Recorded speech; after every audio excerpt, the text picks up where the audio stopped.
Good morning, সবাই কেমন আছো? আজকে সকালবেলা ওটা একটু পাখিকে ওষুধ মিশ্রিত জল দিলাম। অনেকদিন ওষুধ দেওয়া হয় না তো, তাই না।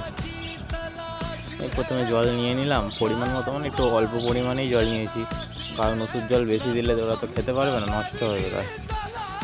আর এটা হচ্ছে রিকোভিট, এটা পাখির হজম শক্তি বাড়ায়।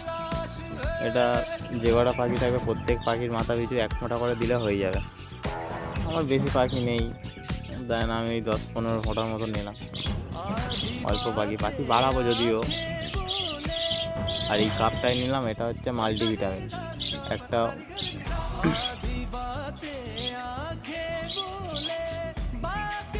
আর এই দানা দিয়ে দিচ্ছি। লাস্ট অব্দি ভিডিওটা দেখুন, পাখিরা কীরকম জলটা খাবে, ওষুধ মিশ্রিত জলটা কেমন খাবে দেখুন। এই দেখুন ওষুধ জলটা দেওয়ার পরে কেমন খাচ্ছে দেখো সব পাখিরা। আর একটু প্লিজ সাবস্ক্রাইব করে দেবেন সবাই।